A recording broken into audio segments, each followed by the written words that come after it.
I see you found each other already. That's good, that's good. It's also good to see some familiar faces, even better to see some non-familiar faces. I'm Jari. I'm co-organizing EA Delft and hopefully moderating tonight. Yeah, so what are we here for tonight? In a way, we were inspired by this book, which was written by Rutger Bregman. If you haven't read this book, you might know him from his previous book, Humankind, and then in Dutch is the Meeste Mensen Deugen. You would think I know. Of course, we invited him for tonight, but he just called me and they said the bridge was open, so he can't come. That's the Manhattan Bridge, by the way, because he's trying to start his whole movement in the USA. So that's why we're here together. And we found some common place together with Studium Generale, because we are both doing the thing that he is talking about, hopefully. And what is he talking about? He's talking about a new way of thinking about a specific spectrum, I might say. And that is, well, most people place themselves on one end of the spectrum, which is, I would say, individual ambition. There's another end of the spectrum, which is moral ambition. That's the ambition to do good for the world. So just to see who's in the audience tonight, if you had to place yourself on that spectrum between I want to do good because I want to have a great job and a nice income, and I want to do good because I want to help the world, where would that be and why? So just by shouting out, I hope it's not going to be too chaotic, but go ahead, shout it out. I want to hear many people.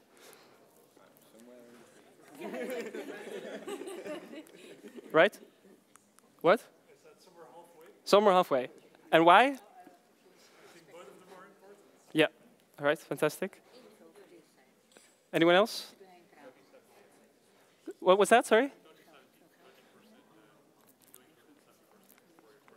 Yeah, yeah, so 20% doing good, 80% there. And any specific reason? I think sometimes I feel that it's more of a trickling effect. So yeah. You do some things for your person.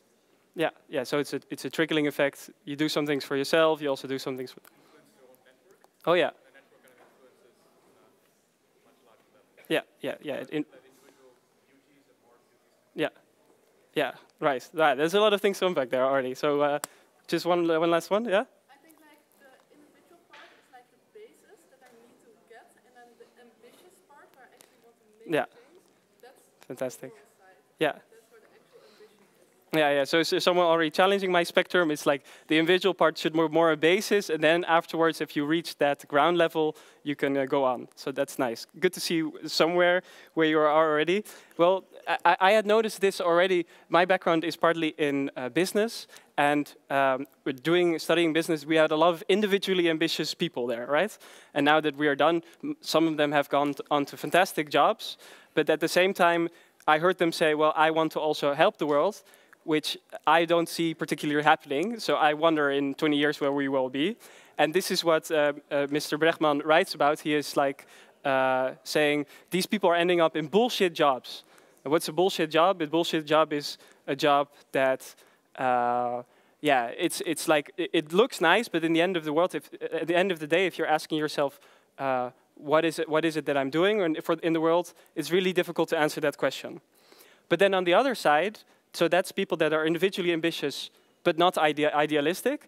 There's people that are very idealistic, but not ambitious. And that's with the problem with small is great, that whole movement. So does somebody know what I mean when I say the small is great movement? Can you give me an example of small is great? Yeah?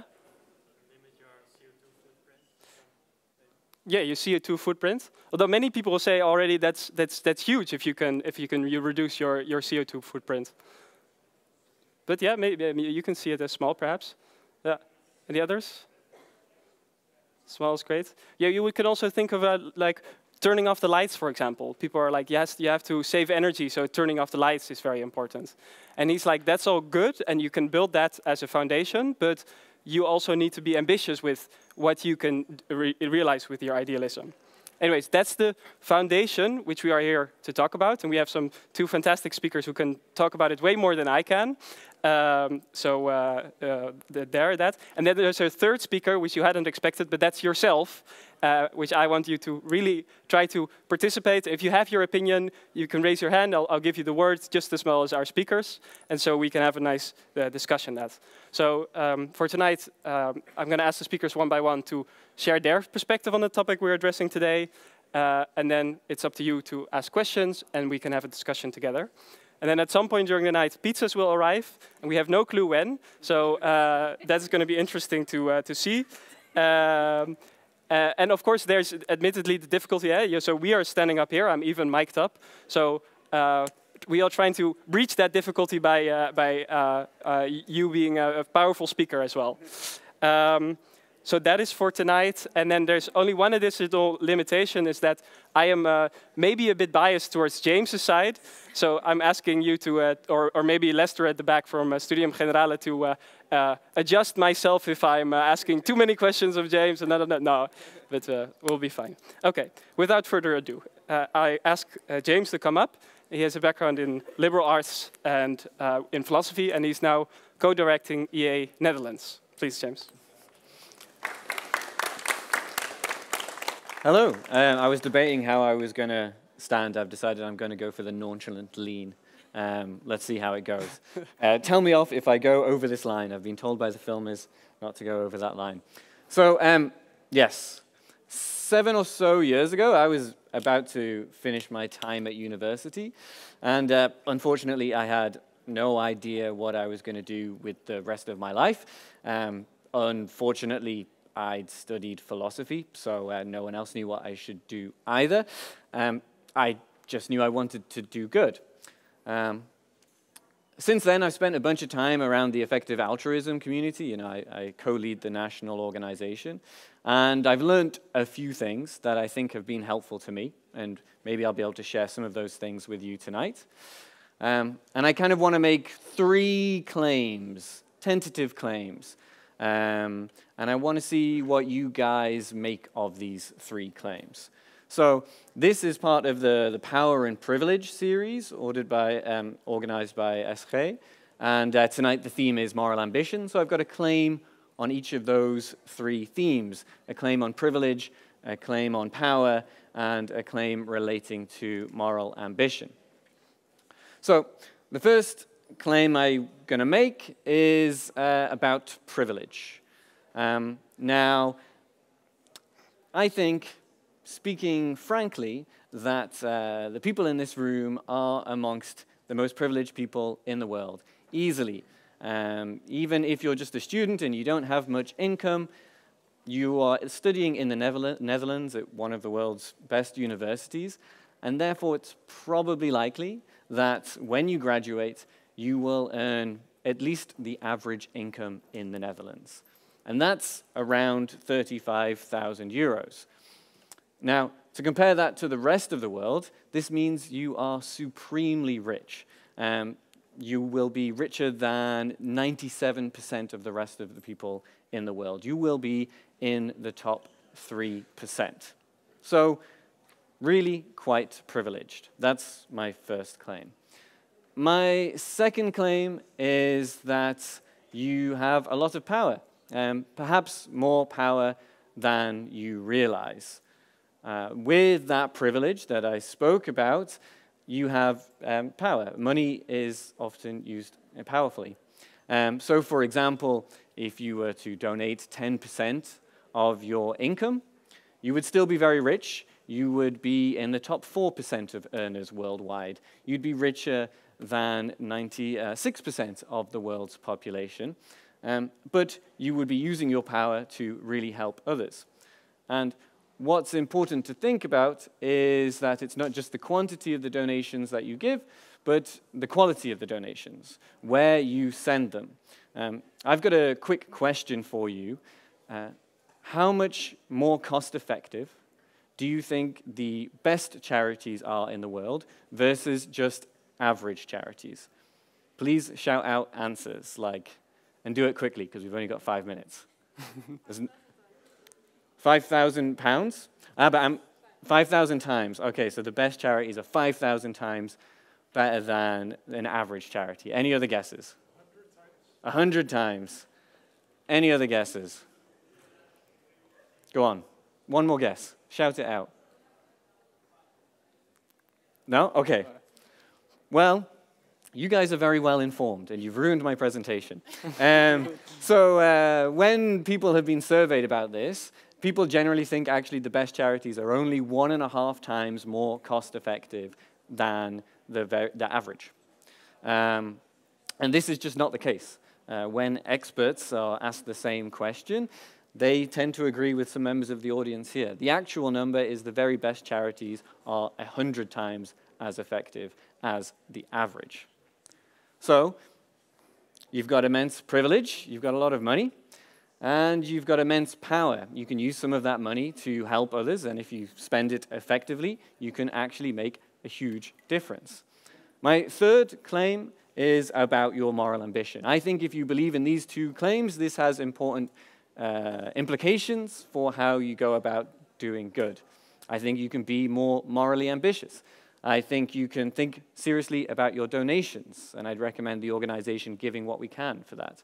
I think you can think more seriously about using your career to help others, and I recommend the organization 80,000 Hours for that. And I think you can organize, and I recommend Jari's organization and my organization, Effective Altruism Netherlands, if you're interested in organizing. And that's my 5-minute pitch, my 3 claims. You have more privilege than perhaps you realize, you have more power than perhaps you realize, and this means you ought to be more morally ambitious than you otherwise would be. Thank you. Oh, okay. Ah. Who wants to dispute these claims, or any? Yes, in the back. Shout it out.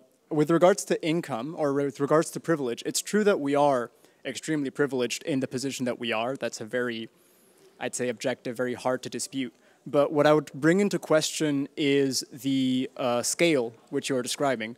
Because you make an argument on the basis of income, but income, for example, is relative to your context, right? The same amount of money can get you different material goods or opportunities in different countries. Which isn't to say that we don't have a lot of money or privilege or power, but that power is, sure, on a global scale meaningful, but maybe less meaningful on a local scale. Yeah. So our privilege is global, but might not be local, and it matters what your privilege or your power is local. So yeah, just quickly on that. So the claim I made about like where you would be in the income scale around the world, that's adjusted for purchasing power parity. So it takes into account the fact that your money goes much further in other contexts. So I think that still holds true. Okay. Another question at the front here? Yeah. Is the policy that we stand now? What's the... No, okay. You can stand if you want to stand. I'll feel weird, so I'll just sit. I'm curious about historical precedent and the political aspect. For me, when I look back in time, but maybe it's my own sort of narrow view, so maybe you can broaden it. But when I look back in time and I think about the things that have really defeated the great evils and conquered suffering in meaningful ways, I think about political movements like suffrage, labor movements, and the rights of like working representation, collective bargaining, enfranchisement. And those seem to me to be political goals that are achieved by political parties, political movements. Mm. Here, this seems comparatively depolitical, depoliticized, and not so policy-oriented, but maybe it is. Maybe it's like, this is a means by which then we subsequently achieve policy goals. So how would you justify this with historical precedent, and what examples do you look at that inspire your position? No, it's a good point. I mean, it doesn't, I only made 3 claims.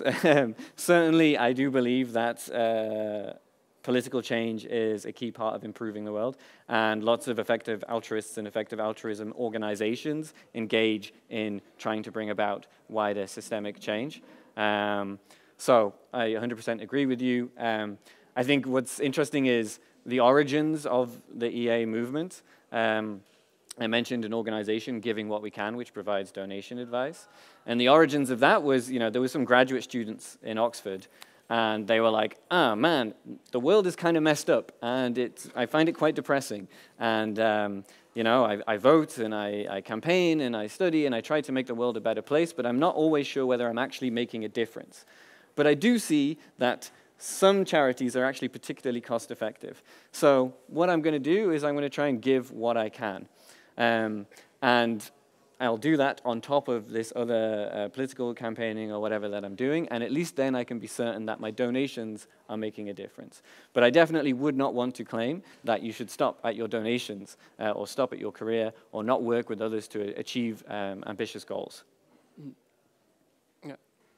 So is it then that not everything needs to be like this powerful political movement, and is it then an approach that tries to like make the barrier towards because that's what Rutger Bregman is trying to do with his small movement. Is like he's saying, well, for example, his moral ambition circles are trying to say, okay, well, you can just go together with people that are also doing this and talk to each other about it. Yeah. That also. I mean, yeah, that's a huge part of it. Like the mission of my organization is to sort of build a community of and for effective altruists in the Netherlands. And the hope is that sort of changes norms around how people go about helping others. The ultimate norm change we're looking for is that people are more likely to use reasoning and evidence when they go about helping others. And so that doesn't preclude the possibility of working on political efforts to change things. It's very much included. And then we're also engaging in systemic work by trying to bring about that norm change. Yeah, yeah. See, I saw some hands. Yeah, maybe in the back, maybe because sorry, we spoke to each other. Yeah, in the back. Yeah, let's go in the back. We spoke to each other yesterday, and I promised to. No. I think you were mentioning something about the effectiveness of the donations you make or charities you make, and I was reading something about the tendency for money embezzlement or, let's say, money laundering with large sums of money. So I think that normally when you have a huge cluster of dense cluster of money at a certain location just spread out over the world, then if you count the various proclivities for this kind of corruption to take place along the way, then by the time it reaches the needy group, you don't really have that much going on. So I don't know if the scientist you kind of, or the social scientist you kind of quote, kind of accounted for that as well when they are talking about. Yeah, no, I mean, that's a major issue. Like, how are we sure that the charities that we contribute to are actually making a difference? And so that's why people advocate for doing research into which charities are actually making a difference and trying to be as confident about that as possible. And so organizations recommended by Donier Effectief in the Netherlands, they've all been carefully evaluated by charities such as GiveWell, where they look into the best research about these charities and independently evaluate whether they're actually making a difference and it's not being lost to corruption or ineptitude or whatever. Yeah. Okay. All right. Let's take one more question and then we'll change to a different speaker. I actually wanted to go into your point about policy making, and I think the goal of this should also be to get the principles of effective altruism in policy making and implement it there, so those get more effective, and the way we construct languages and the structure of our countries becomes more effective in itself. So that the movement should also focus on getting these whole principles in politics. Any response there, or?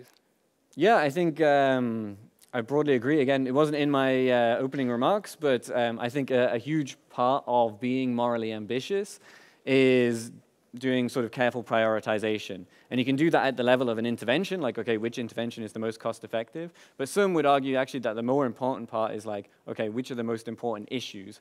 And I think it's really important to get our politicians and policymakers to be doing careful prioritization, thinking about which issues in the world are the most pressing, affect the most individuals to the largest extent, which are neglected, and which can we actually make progress on.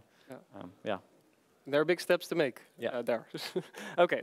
Well, we'll switch pace for a little bit. I want to invite up Madelaine, and you are a philosopher of technology, arts, care, ecology. Yeah. I could go on, but you also lecture specifically on AI and robots ethics, and we are very happy to have you here. Thank you. Thank you. Hi, everyone. Okay, so I suppose the reason I'm invited is because I'm supposed to bring some sort of usually if there's two speakers, there's an idea that I'm supposed to bring some critiques and sort of widen the discussion a little bit, which Jari already alluded to. So I'm very happy to be here. It sounds like we have a lot of good questions and good thinking in the room. So I'm so happy to be here. I'm not going to be a regular critic. I think I have lots of sympathy for effective altruism and also moral ambition. I think I fall in line with it almost to the end, and then I veer off. And so we can talk a little bit about that, actually. And so Jari was also like, I'm not going to read all that because there's so many different things that Madelaine seems to be doing. And that's maybe what I want to bring to the conversation, is that I'm really try to approach being in the world, dealing with moral issues, I suppose, from a really holistic perspective. And that's what I think effective altruism and also moral ambition can lose sight of, this holistic, systematic view of world problems. So one of the things that I bring to the table, and I'm telling you this because I want you to know sort of who you're talking to and what questions might come up. One, I'm a philosopher and an ethicist. So I'm really interested in what's underneath, like what are the foundational assumptions that we're making with something like effective altruism and moral ambition. I don't think anyone knows this because I didn't mention it in the meetings, but it's very relevant. I used to I worked with a charity for 10 years, and I ended up being the interim director and then director of community and education. It was totally cost ineffective, okay? It was cost ineffective. It was really hard to get money because what we were doing wasn't measurable. It was, we can talk about it more, but it was basically a charity that would set up teams of volunteers that would go to people's houses, low-income housing in Toronto, in the inner city, and all we would do is bring food and hang out. So I call it radical hanging out, agenda-free presence, whatever you like. Immeasurable, doesn't go on a graph, pretty hard to calculate. We called it it was this gift of companionship. The third thing is that I haven't done my defense yet, so I'm not a doctor yet, but I'm sort of done with my PhD and now lecturing at the university. And halfway through my PhD, I had a little meltdown. I was like, I don't want to be writing what is basically appeasing my corporate funder. I don't believe what I'm writing. And so halfway through my PhD, I made a huge turn and came up with sort of a radical political PhD that was not how it started. And I think that involved probably moral courage, if not ambition. And then the fourth piece is that I just about signed up or sent in an application for a moral ambition fellowship this year. Just about. It was so close. I was writing it out. And I thought, something's a little funny here. And then I started to look into what sort of issues they were dealing with and what their approach was. And what I found was I felt like, there's something up with the language here, which I find in effective altruism as well. It is the language of economy. It is the language of transaction. It is, I believe, based on a foundation of separatedness. And this separation and lack of connection, lack of relationality is underlying or weaving through all of these issues we might face. We think they're separate: climate change, political crisis, refugee crisis, loneliness epidemic. We look at them as though there's these problems in boxes. And I would say that this boxing up and this categorization of things is not the route we need to do. This holistic and systematic viewpoint on our communities and our planetary being is what we need. And so I think moral ambition and effective altruism tends towards that separation and language of economy, and that's where my problem lies. Okay. So I'm wondering if I can start, and then I'll give audience the chance. Yes. So. Oh no. That's right. James, here you can. Yeah. So where does it start to become more connected? Where should we begin? If anyone in this audience is like, absolutely, we are using the wrong language and we should be thinking about the more, outside of the box issue, let's say, where does one begin? Oh, there's something great, is that I think that it probably begins exactly maybe where you are right now, and also it's free. You don't have to go take a course for it. I think that relationality, which is what I'm trying to point to, is something we can do by cultivating attentiveness in our lives. And attentiveness is something you can do when you're washing the dishes, you're paying attention and noticing the water coming out. It's when you're talking to your spouse or your child or your teacher. It's in the emails you send. There's an awareness and intentionality. And I think that's probably, the intentionality, I think, is where if we had a Venn diagram or something, I really appreciate effective altruism and moral ambition, because there's such intention with it. It's like, you can't just give your money away. You need to know who you're giving it to. Yeah. And, we can't just pick a job. We need to know what job. I really sympathize with that. But gearing into the relationships and the networks we're a part of requires, at the first step, and then there's more steps, but the first step involves paying attention and being in the relationships, being aware of the relationships we're in. Yeah, nice. All right. Any question about that in the audience? Over right there. Hold up, it's just the microphone's coming over. Yeah, thank you. And I love the things that you're talking about, like this holistic view and the systemic thinking. I think these are super important. There's one thing I wanted to ask, which is, so it's kind of well known that humans are terrible at reasoning in many ways, right? There's many biases. Sorry. For example, like in the work by Kahneman, this has been very evident. And so, in a sense, when making these important decisions of how to do the most good in the world, or how do I help the world, I find it hard to trust myself, and then having objective principles like the one that effective altruism provides,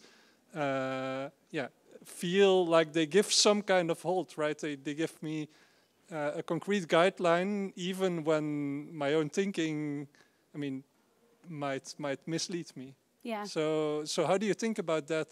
The fact that, well, maybe what our feelings tell us, or what sounds nice, is not always the thing that is objectively the best or the most effective. Yeah. Oh, this is such a good question. There's so many pieces to take here. And I would say the best way to go about answering this, there's so much in there. I think that, we'll go this way. I think that one of the offerings and the impulse towards something like effective altruism, for example, is exactly what you're describing. And maybe it's even particularly appealing at something like an engineering school, with sort of a mindset based on, which can be tended towards solutions and fixing things.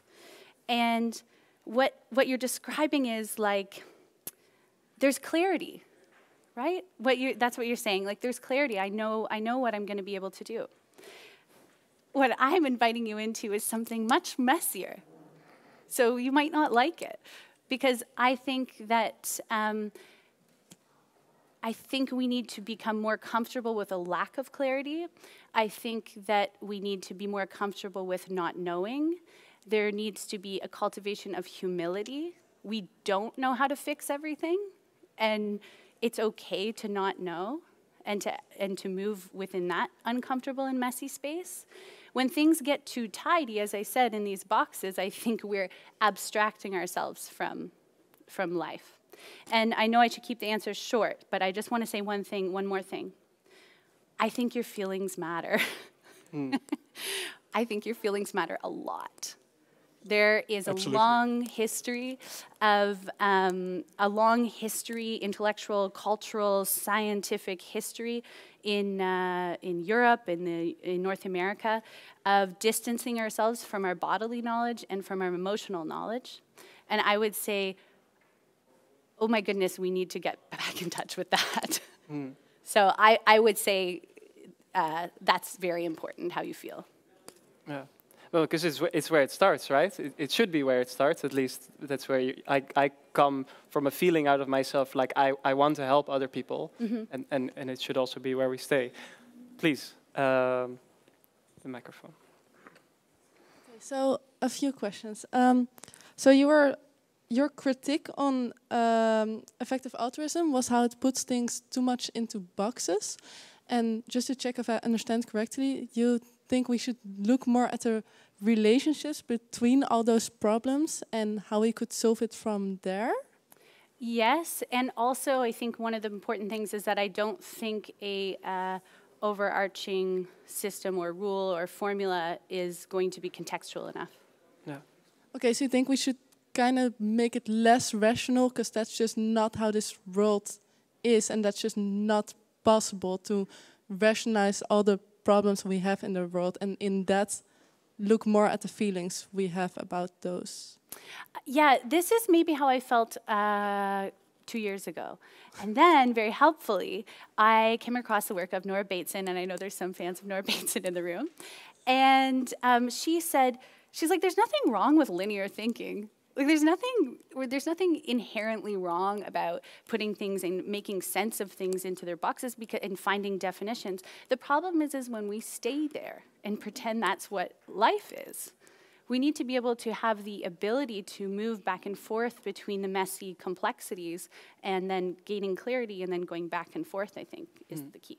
Yeah. So like the boxes is just one way of looking at it, and we should be very aware that it's just one way of looking at it that can help us figure it out, but we should not get stuck in that one perspective. You put it very well. Yeah. Okay. Okay. Thanks. Nice. Yeah. And so this is also relate to your decision to do this at a technical university, where things are kind of very exact, very linear. We are studying, let's say, advanced mathematics or something. Yeah. Yeah, so I'm trained in philosophy, but this has taken me on many different aspects: ecology, neuroscience, bioethics, a lot of applied ethics. And there's this, I grew up in a house where my mom would say, like, if your theories don't do anything about how you walk down the street or how you talk to the cashier, then, like, what the hell are they good for? And so that always was ringing in my head. Like, I'm not particularly interested in memorizing a theory and being able to regurgitate it to you.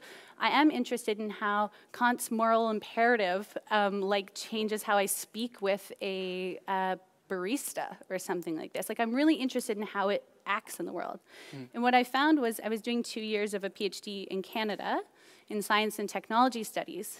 What I found was that I was just doing theory. I wasn't talking to anybody building the technology. Yeah. So what happened was that I ended up coming here to an engineering school. So I thought I would be really useful, and I would do really applied things, and I would change technology, and I'd have a corporate funder, and I would tell them what to, shake things up a little bit and tell them how to run their business or something.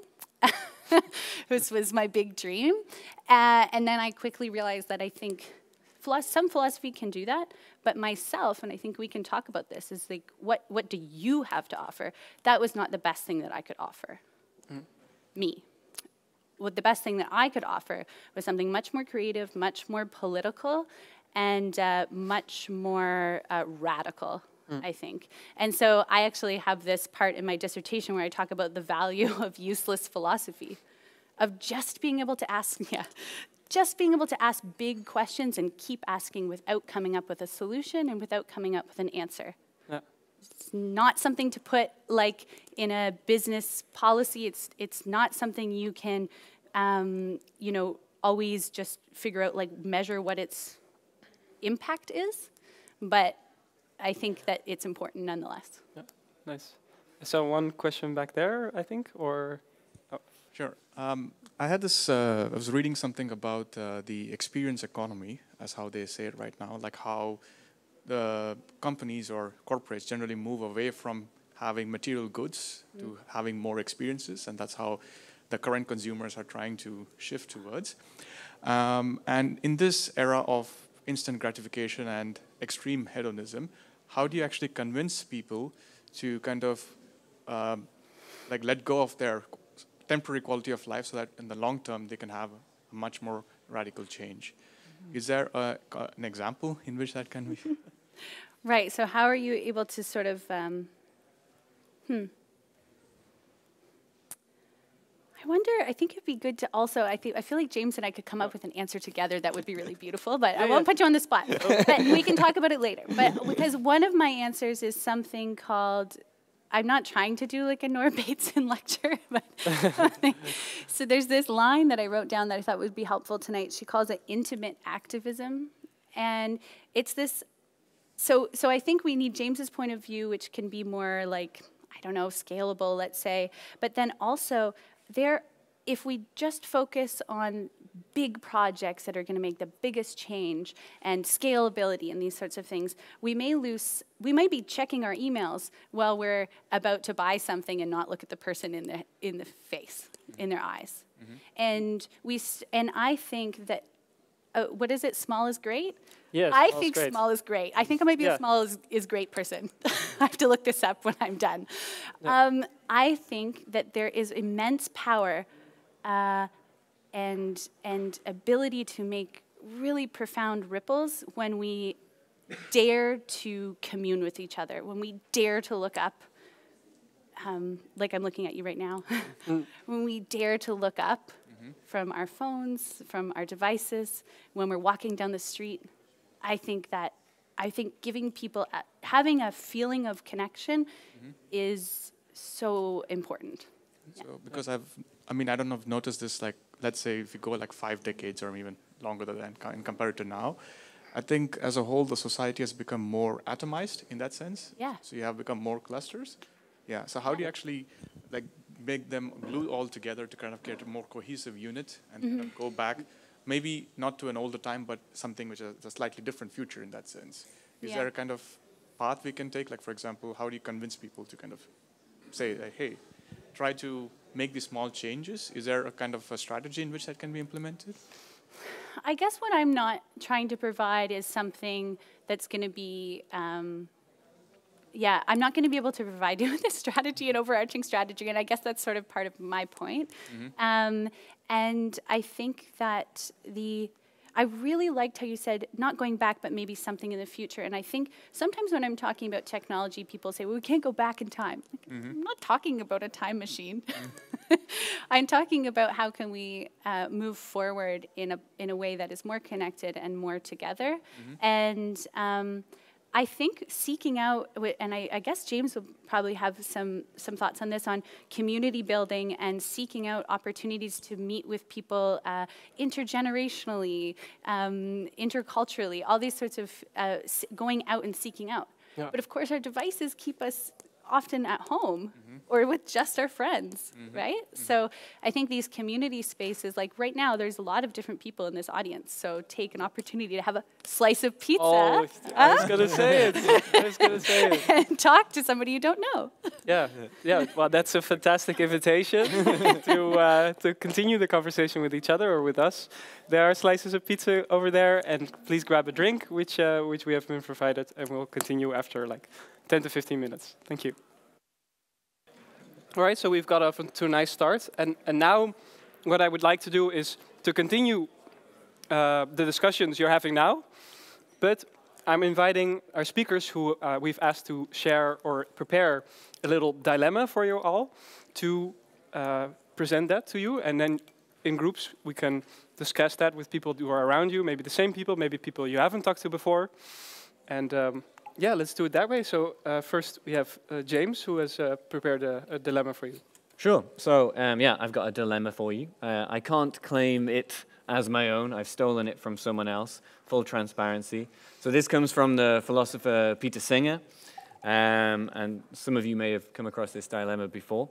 But it's the story of the drowning child. So Imagine you are walking to an important business meeting, and you're wearing your finest, fanciest clothes, much fancier than what I'm wearing today, and you see a pond nearby, and there's lots of children playing in it, but you notice that one of the children appears to be struggling. Yeah, they're like face down and they can't get up, and nobody's noticed, and nobody's doing anything about it, right? What do you do in that situation? Like, oh, you've got an important meeting to go to. Like, you don't want to mess up your fancy clothes. How should you respond to this drowning child? And I think most people in the room would agree that you should probably save the drowning child. At least I hope so. You would agree. So my dilemma for you is that many would say that we're actually in a completely analogous situation today, because of the power and the privilege we've got, and because of these particularly effective charities, through some, minimal cost to ourselves, we could save the lives of children just by sacrificing a new laptop or a new Apple Watch or whatever, and yet we often don't. Why is that? Yeah. Is that the right thing to be doing? Yeah. That's my dilemma. Yeah. Oh, so one clarification question, perhaps? Or I thought it was supposed to be. Oh, no, okay. So the idea is you can first discuss it with people around you, and then we'll ask you to share your thoughts, share some discussion points, and then we can bring it to the whole group. So let's say 3 to 5 minutes for a group discussion. Please. All right. Okay. I hope I'm not cutting you short. There's also a short time today. So if you would like to come back. All right. Ooh, these are very good discussions that people are having right now. Okay. Ooh, that's good. Okay. Let's go around. Yeah, I want to hear from you. What did you discuss? What do you want to share? What do you want to challenge on? Maybe let's see who we can give the microphone to. Yes, in the back there. I guess I can kind of summarize our very short discussion with two main points, being that one is a bit of an out of sight, out of mind thing. Like it doesn't give you the same emotional reaction to be helping maybe statistically someone halfway across the world. And two, there is like a shared responsibility thing. In the case of the drowning child, you might be the only person who'd be able to help, whereas there's many more people who could be donating the charity to help these other kids. Yeah. Which is, yeah. Any comments from our speakers here or anyone else? No, I mean, my comment to that would be, well, there's many people you share a responsibility with, but there's also many children drowning. So. I mean, I'm not saying that means you don't have to do it, right? But but let me just say, if there was, like, for example, 2 people looking at the kid drowning, and I was wearing my fancy suit, maybe I would be like, "Can you please go help that kid?" You know, so it's less obvious.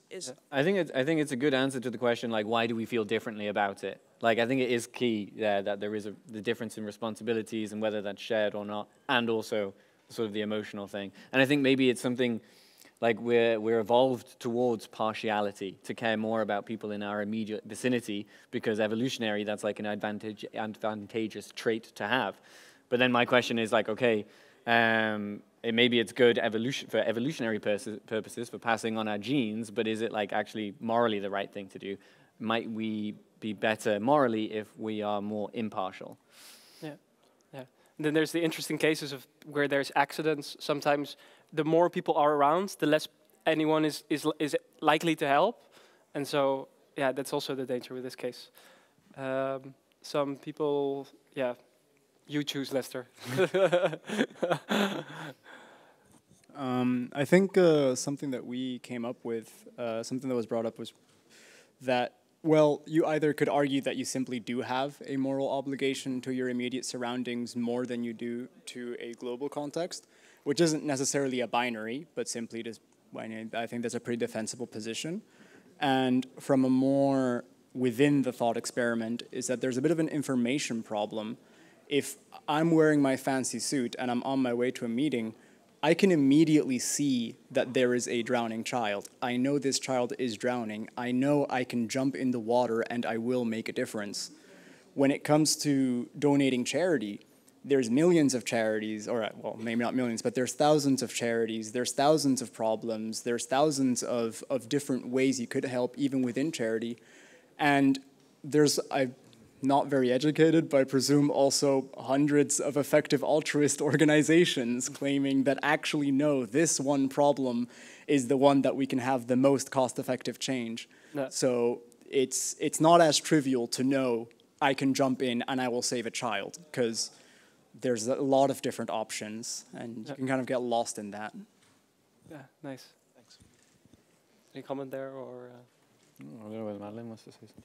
No, I think it's really nice. Well, you can go to the next one, but I think it's really nice that both comments have spoken to the complexity of the issue instead of thinking like, oh, well, just do one or the other or something like that. So it's nice. Yeah. Yeah. Okay.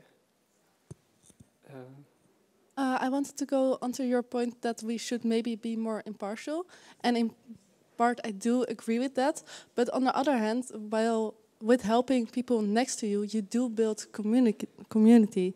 And I do think that's a very important thing that lifts us up and makes us better people and makes us also able to have a bigger impact. So especially helping people next to you does have an advantage to helping whoever you can make the most impact on directly. And I do think that should be calculated in.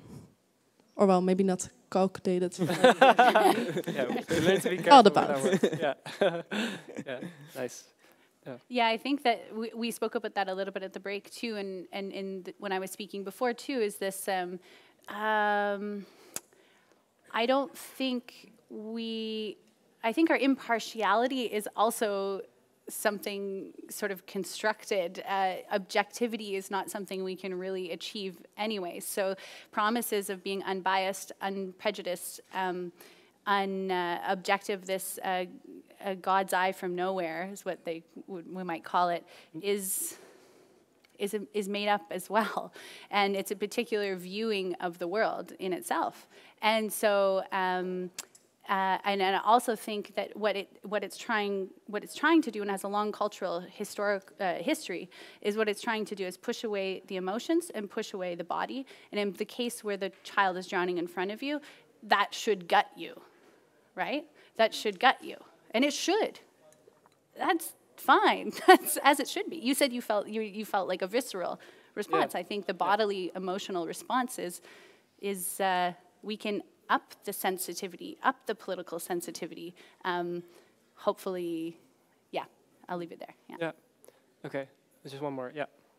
Yeah, I think I have a problem a little bit with the academic morality questions of those kinds, because I think it's about how do we decide for those objectives. So you've already mentioned this, but if you treat the problem as an objective function, then those are the set of values that we need to target, and then we need to tackle them in an engineering way, and we know we can optimize for things.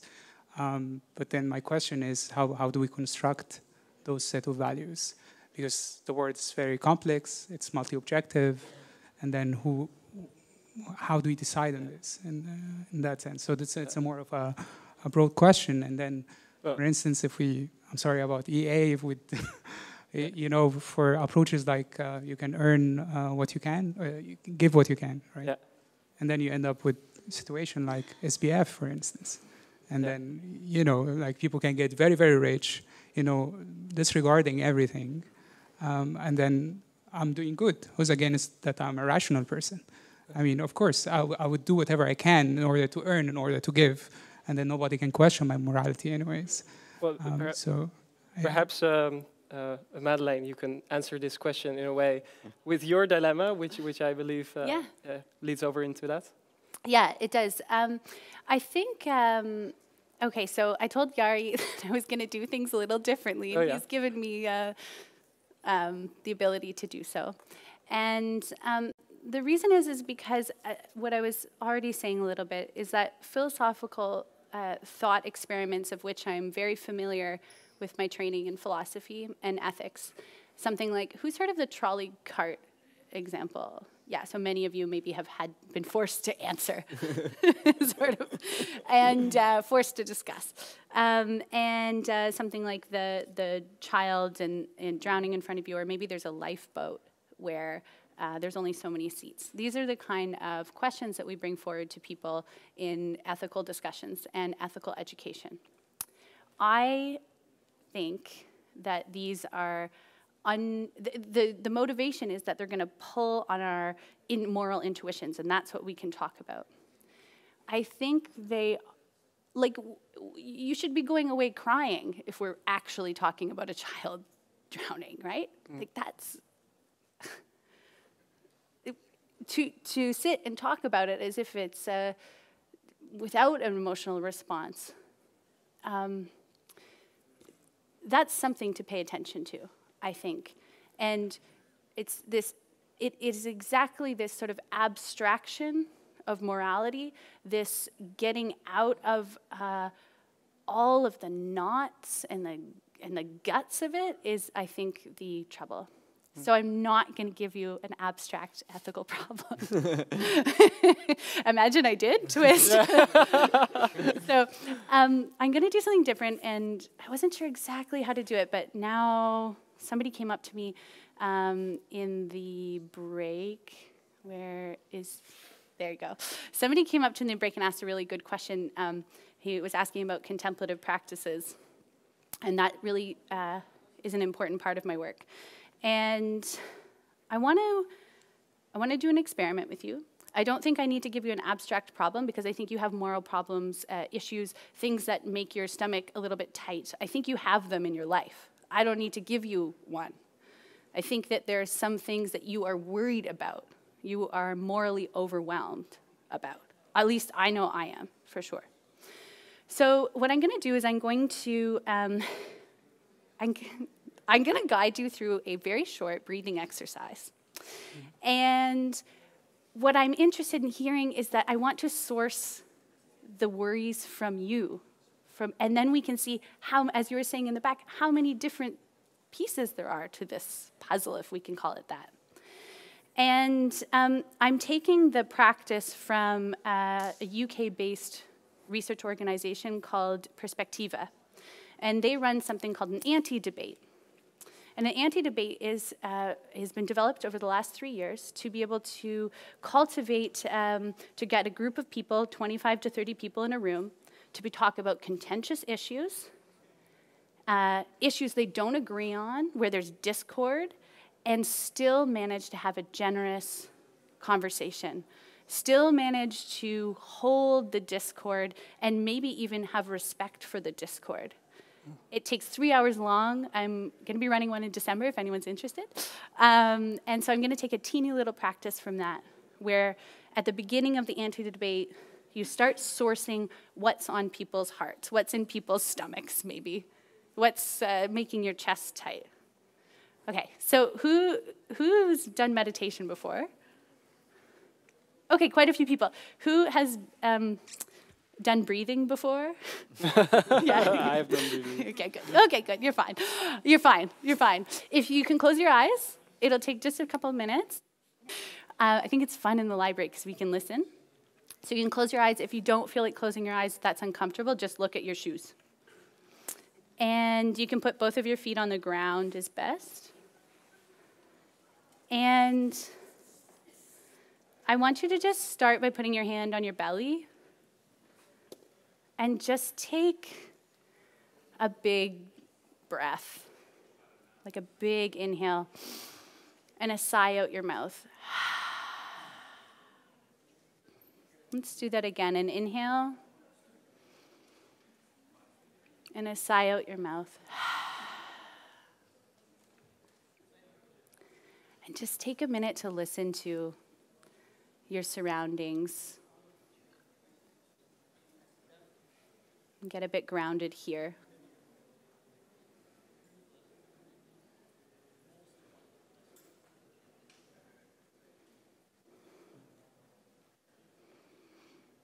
And if you feel your mind wandering off, just come to that hand on your belly and feeling it move in and out.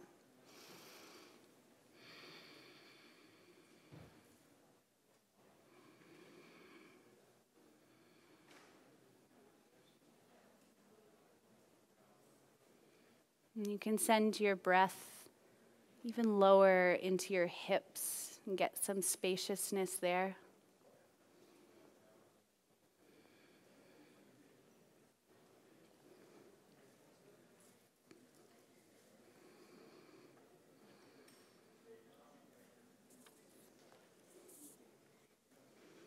And from this deeper place,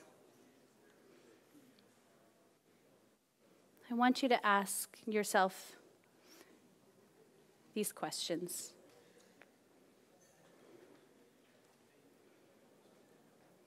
What concerns you about the world?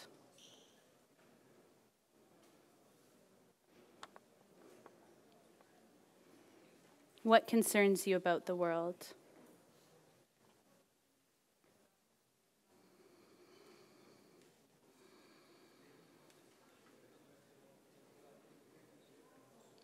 What do you think we're confused about?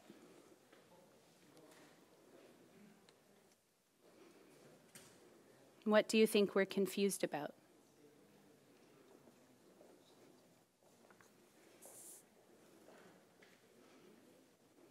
And the last one, what do you think we need to talk more about? What do you think we need to talk more about?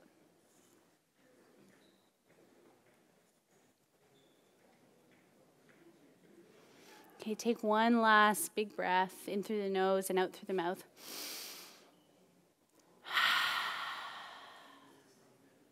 You can slowly open your eyes.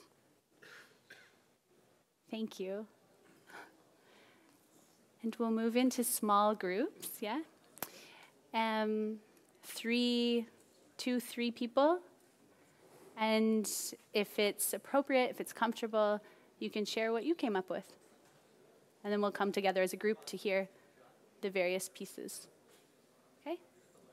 So we'll do that for 5 minutes. Yeah, sure. Okay. Oh, yeah, good. Okay, so it seems like you're having nice, deep discussions, which I'm sorry to break up, actually.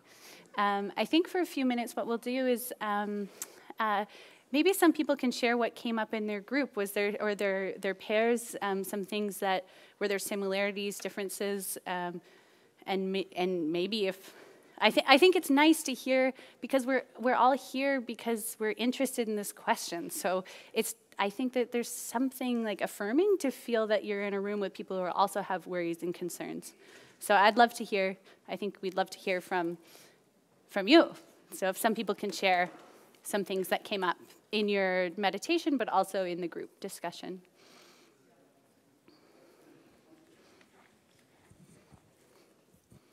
We were discussing about, well, that's something what came up in my meditation, that there are a lot of things that I think we should have conversations about, but I think the biggest difference we should be making is not what we talk about, because in the whole world a lot is already being talked about, but how we talk about it. Because I feel our general discussions, mainly also motivated by the internet, are very polarized and very much two camps screaming to each other and not acknowledging the existing problems, but also the other sides, and looking at it more in a finding the truth together way and not in a winning from the other side way. And I think that that's something what would help a lot in our current society. Oh, it's so beautiful. And I think our lives, which are so tangled up in our digital lives, everybody to a certain extent, the digital world is not meant to foster generous conversation. In the attention economy, it's meant to get you to click on things and to feel strong reactions. It's not meant for this is interesting because when I was talking about emotions, there's strong emotions on the internet, right? In the comment section.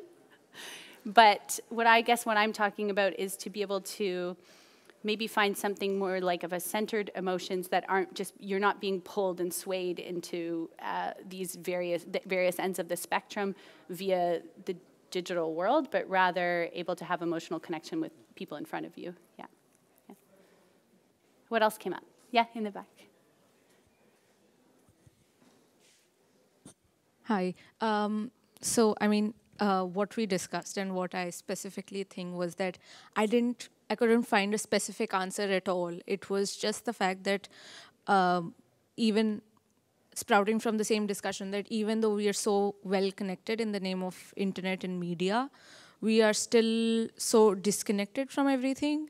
Also from how you were saying things that, we categorize things, but then there are things that are left in between and we don't know what's happening.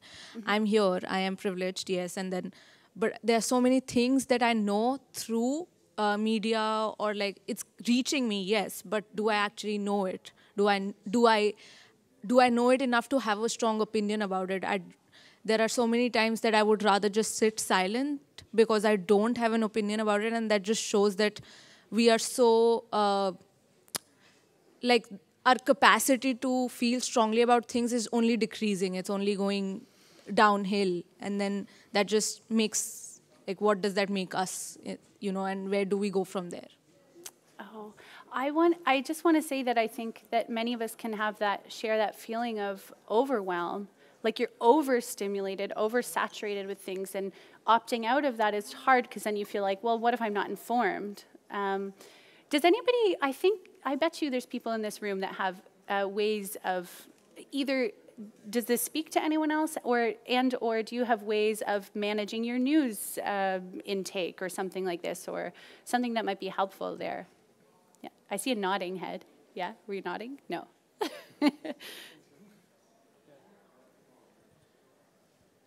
I feel bad hogging the mic so much, but I think something that's helped for me in general with this tech and this news stuff is, first of all, there's this, everyone's heard of it probably, Ground News, which is a service that is trying to summarize news from different perspectives and give factuality. And I think that's very helpful to notice, hey, I'm a right-leaning person, I'm a left-leaning person, and then noticing that some articles are covered more by right-leaning outlets, some by more left-leaning outlets, and that can help a lot in getting different perspectives, seeing how different people think about things, how they talk about things.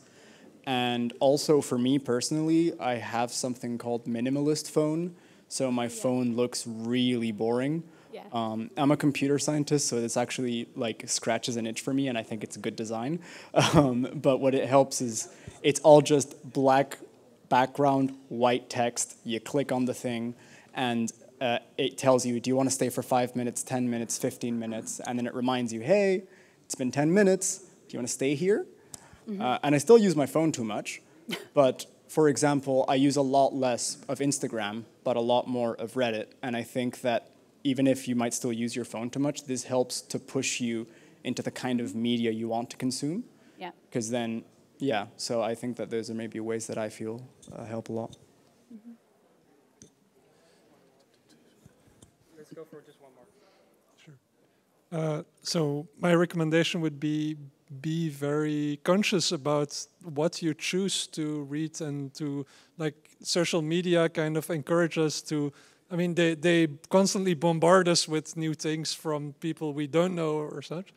And I think it's good to actually think about, curating what people am I following and what things am I interested in. And then, so I personally use an RSS reader. So RSS is great. You can kind of connect many different sources that you're interested in one place.